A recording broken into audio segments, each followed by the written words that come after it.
usually people that are lower in EQ have a hard time with relationships. Have a hard time expressing their emotions, find frustration in communicating their emotions. I mean, we're talking about emotional intelligence. Thinkless. What are we not thinking enough about? Join us as we evaluate our thought life. I'm Parker, and I'm here with my co-host, Amber. Welcome to the show. So, what's up? What I'm not thinking a lot about, right? What is that? What is that, Amber? What is that? What are we talking about today? What are you not thinking enough about? Okay, what about EQ versus IQ? Emotional intelligence versus intelligence. Yes. Intelligence. I like it. I was sitting here watching you like, where's that going to... Could you actually see all the wheels turning in my mind? I could. Oh my gosh, that's hilarious. Yes. Yeah. EQ really is what I think. Actually, it's been kind of a hot topic though. Yeah. EQ has. Yeah. Like culturally or just hot topic? Culturally. I think that the world is really paying a lot more attention to EQ versus just the IQ. And the opinions on EQ versus IQ. Yeah. Because I know you have met people that have really high IQ. Correct. And have zero EQ. Correct. Yeah. And I'm like, wow. Yeah. Wow. But then you've got people that are like EQ all over the place. Yeah. And you're like, you're short some of the stack there. Your elevator gets stuck. So I read something the other day about, I more listened to it actually. Okay. So I've mentioned this man before. He's a podcast that I listen to fairly regularly, but the Andrew Huberman podcast. Okay.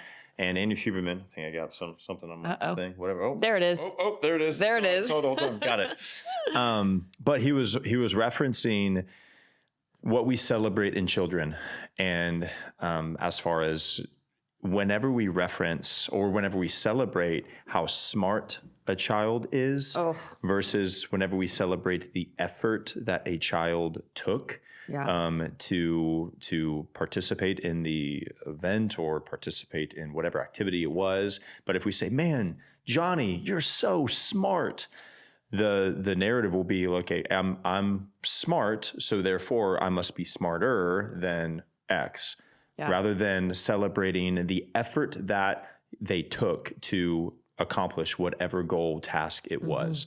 And what they saw was whenever we celebrated the effort that someone displayed in accomplishing a goal, task, whatever it might be, that they continued to take steps, develop more versus there was almost a stopping of like developing and growth whenever we just referenced how smart someone is. So I thought that was a really interesting study and getting a data perspective on kind of this EQ versus IQ conversation where, yes, there are ridiculously, like in Elon Musk, his IQ is off the charts. Yeah, literally. But I would also say that because that maybe came more like, that was more just he was born with that the EQ is not lacking, but I would say it did not come naturally and has been worked on and developed. And I don't know Elon Musk, so I'm not necessarily speaking from a place of like, I know him relationally that I see that. Sure.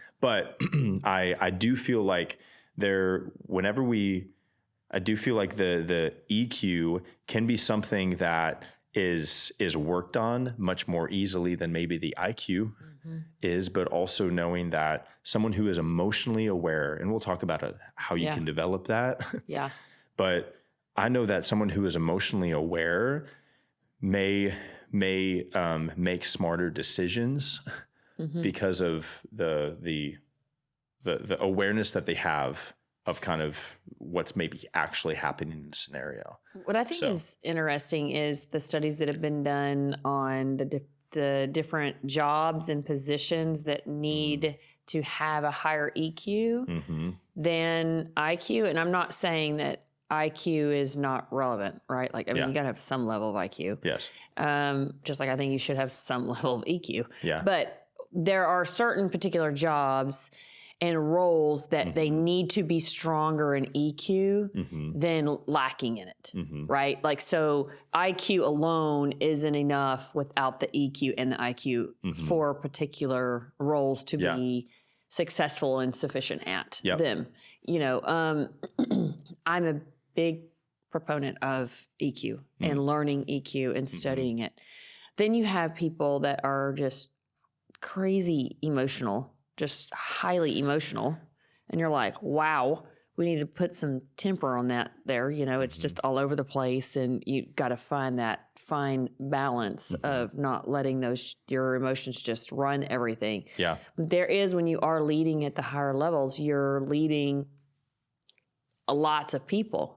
If you can't relate relationally to them to fundamentally understand, you know, it's great if you can understand just the hard facts, truths, numbers of a business. Let's take Steve Jobs, for example, getting fired from his own company. Yeah. You know, one of the most brilliant minds of our day. Yeah. You know, his EQ was very low, so to speak, on how he was relationally relatable to his organization.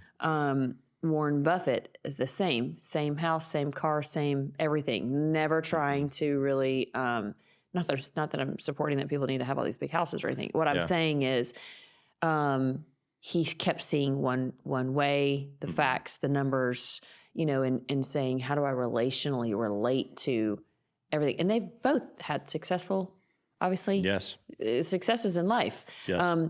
But when you start looking at successes, if you just define success as a corporation and finances, or do you deem success as a wholeness, as in relationships in your life and career in your life? Yeah. Because in my opinion, that is full success when you can have a balance of both of those. Yeah. Instead of just all in one or all in the other. How do you identify someone maybe early on, whether they have a higher EQ or maybe they have a higher IQ? Like, what are some things that you are looking for as a business owner, but as a leader in your own regards? And how are you able to distinguish early, maybe with someone, if they have a higher, let's just say EQ? I would say their interactions relationally. So, you know, when someone tells a joke or there's wit, you know, and it's, I know you don't know this, so it's hard for you. Jokes? This is wit? really hard for you. But hate both of those. when somebody's inability to understand those or are easily offended by things, you know, then usually EQ is a little lower. And that's just a learning curve, right? I mean, I don't think anybody that is, it's just like you said with IQ. Like, some people are just incredibly book smart. Yeah. Literally do not have to try at all. They can read and they can comprehend the whole book and they just go on. Yeah. Have you seen the movie, or not the movie, the TV show Suits? No. Suits? But I've heard of it. Okay. Well, the guy, the main character, ultimately, everything he reads, he remembers. Oh, wow. So just that photographic memory. Yeah. Sorry, I mean, but that's super intelligent, you know, just the way their brain works. Put them in the park to tell them to go make a friend. It's like, never, like they're paralyzed. Yeah. You know what I mean? Can they learn to do that by watching somebody and teaching them? Yes. Is it ever going to be their natural bent? Probably not. Yeah. You know, somebody that's naturally relational that can, like, just put me in a room and say go. I'll get everybody's number. I'll tell you everything they do, how they work, all that. But don't give me a law book and ask me to memorize the whole law book. Yeah. Right? I mean, there are certain traits that when somebody comes in and is really relational, but then I've seen people that have not had very strong EQ have an awareness that they don't have a strong EQ and start to develop that in their life. You know, the same with IQ, like how you can start to grow in those areas, you know. But I think somebody just with a high IQ could be good for certain roles, but would maybe not need to be in your sales department or in your, you know, PR department Yeah, more the outward facing. yeah. Yeah. And I Yeah. don't think this is necessarily like an extrovert introvert conversation either. No. Because Nope. it can be easy to think that like an Yeah. extrovert, maybe someone who is maybe a little more Yeah. outgoing. Agreed. Because even I know extroverts that aren't really like good at relationship or have Yeah. have a high EQ. Correct. And I know a lot of introverts that absolutely do, and Yeah. I know some extroverts that do have a higher IQ. So I don't because it can be easy for maybe someone Yes. listening to be like, oh well, this is maybe clear kind of extrovert introvert Yeah. qualifications. Yeah. And I don't think that's the case. And I know we haven't said that, but I just feel like I needed to give kind of that level of clarity to it. But it's you are able to see with someone that has a higher emotional intelligence. I feel like there's a curiosity about somebody else Yeah. in a higher IQ person. So when someone maybe has doesn't have the level of like curiosity for another person of like, hey, I want to get to know you, Yeah. then there may be a lower. I think that could be kind of a gauge for emotional intelligence. Is there a genuine curiosity for another human being about getting to learn and getting to discover who that person is in a greater way? But I'm interested to know from your perspective, what are some ways that if someone has identified, or let me start here, what is a way that somebody could identify that they have a lower EQ? So maybe they're blind to it, but what's a way that they can have light shed on that? Well, usually people that are lower in EQ have a hard time with relationships. Have a hard time expressing their emotions, find frustration in communicating their emotions. I mean, we're talking about emotional intelligence, which means you have to be able to identify your emotions and articulate those emotions to be understood. And also understand other people's emotions and be able to hear and read between the lines of communicating their emotions. I would say that one of the gifts I've been given would be high in EQ, where emotionally I can read emotional situations. And I didn't know what to do with that for a long time. I know there's a lot of other people out there that you can just sense the feeling of something, like in the conversation or in the room. That's kind of that EQ kind of thing. You start getting a little bit wise to that. But you know what is really interesting about EQ? As a lot of times what I learned in studying was a lot of times if you've had trauma in your life, that your EQ can be stunted at the time of the trauma. So let's say you had something, you were attacked by a dog, little, and you were really traumatized by it. Your emotional intelligence could stop there. Or if you're a drug addict, if you've struggled with drugs. The first time you used drugs, your emotional intelligence can be stunted there. So you could be 45 years old, 50 years old, and be an alcoholic and have the emotional intelligence of a 13-year-old because that was the first time you took a drink. Wow. And I 1,000,000% saw that to be true a lot in counseling. You've got grown adults with the emotional intelligence of a child. Because the pain stunted the growth of the emotional intelligence. They couldn't move. They never dealt with the pain. They never got over it. So it kind of stunted them there. So when you talk to them in an emotional level, you had to almost talk to them like you were talking to a teenager. Not talk to them like a mature adult that can process, work through, have hurt feelings, and not throw a tantrum. But like can be like, oh, dang. I'm pretty pissed off at this person, so I need to take a minute. I need to collect my thoughts, and then I need to come back and say, I'm not sure why you said what you just said, but that really, I don't feel was appropriate. That's a mature intelligence, EQ intelligence to be able to do that. in that way. That's not an IQ, that's an EQ. Yeah. You know, and when I was working with a lot of different clients, evaluating their EQ as much as their IQ was really key. Yeah. Really key on where you meet them at. That's really fascinating, though, just about how, depending on the trauma and what that trauma was, your EQ can be stunted. Because, I mean, being in and working with people, if every single role, responsibility, job, position, leadership role I've had has always been with people. I'm much more, have kind of a developed EQ than an IQ. Yeah. Amber's like, I know. Well, no.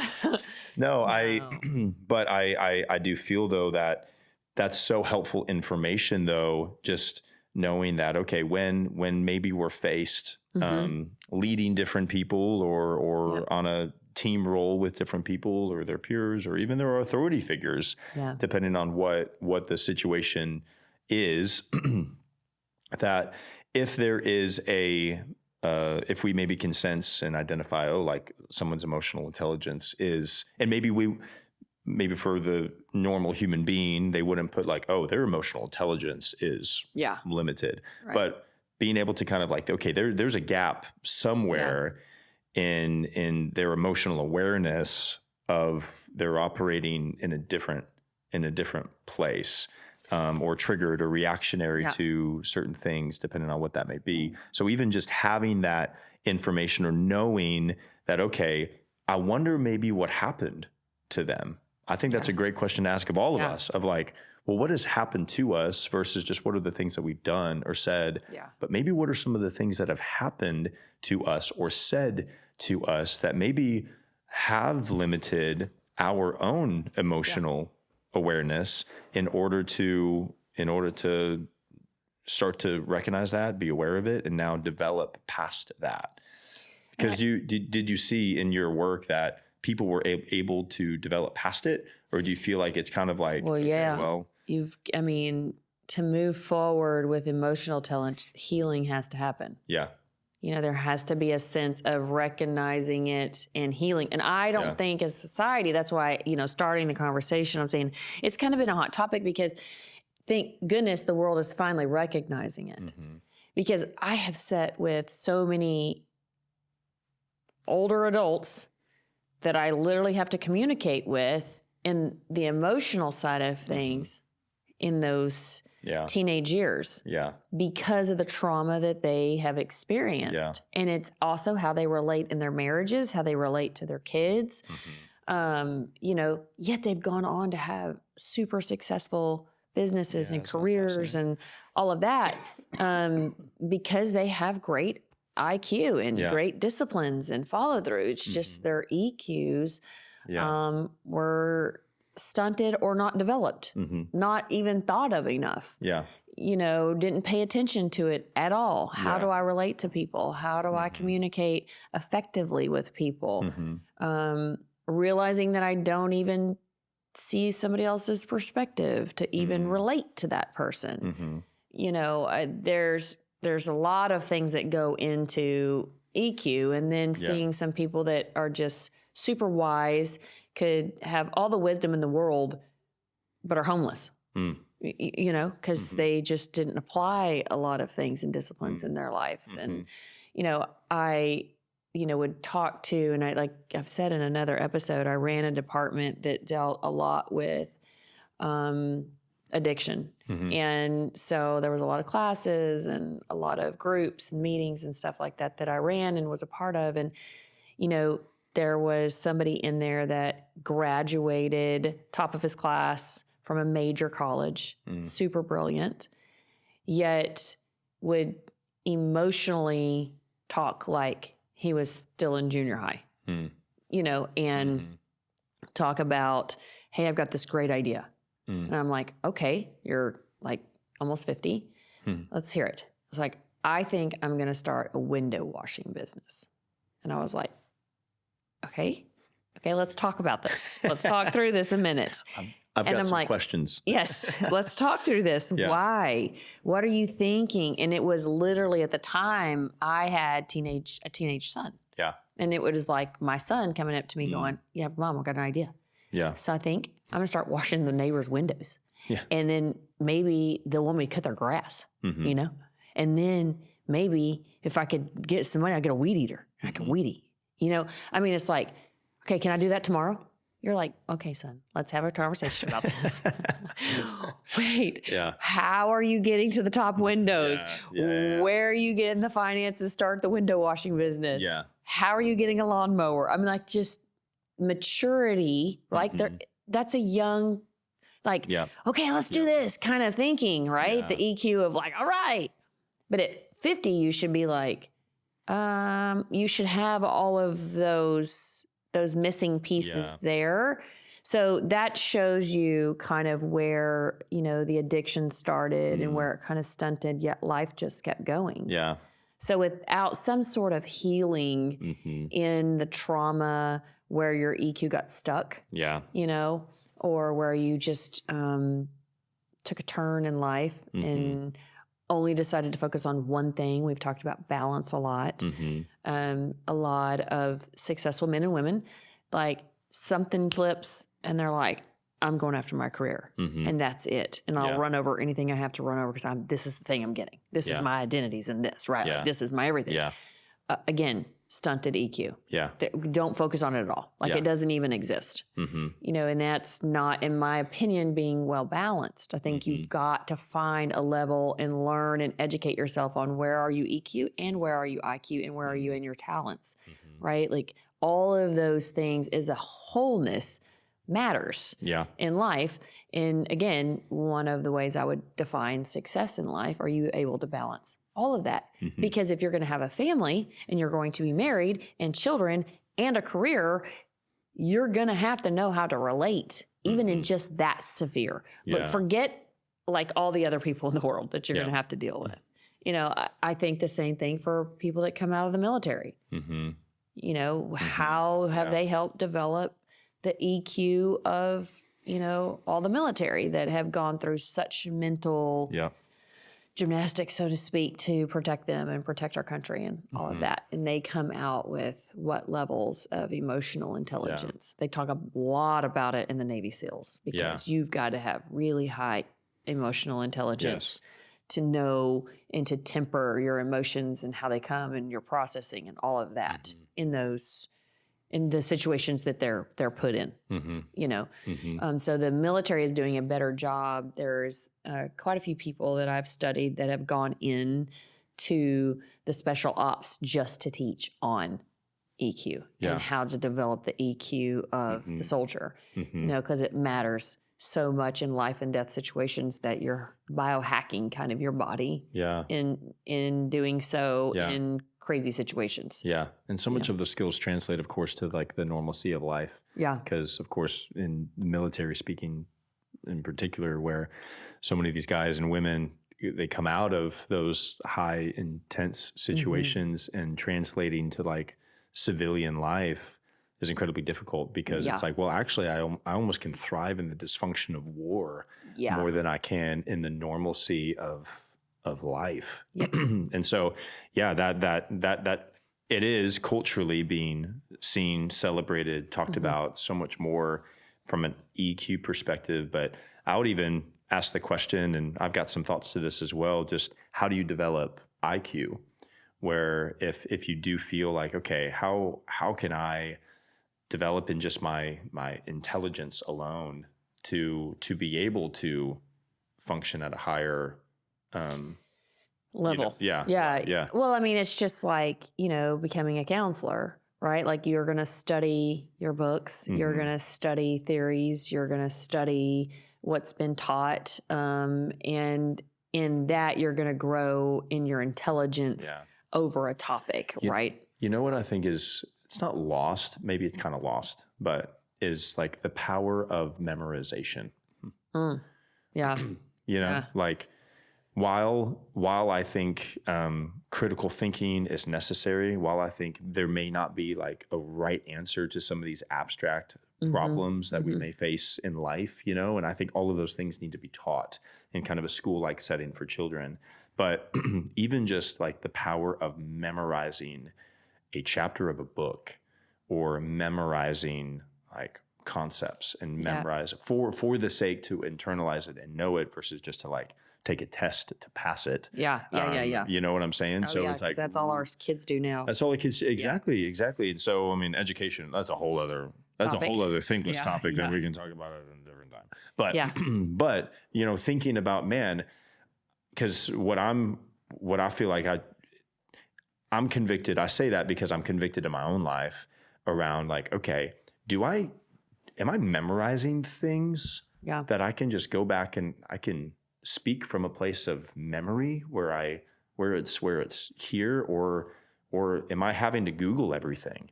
Yeah. You know? That's practicing it. That in the book that I mentioned by Tommy Newberry, Success is Not an Accident. Yeah. And I think another episode, in that book was one of the really cool things that I liked. And I also put into a Bible study that I wrote, which was you have to practice whatever you're taught.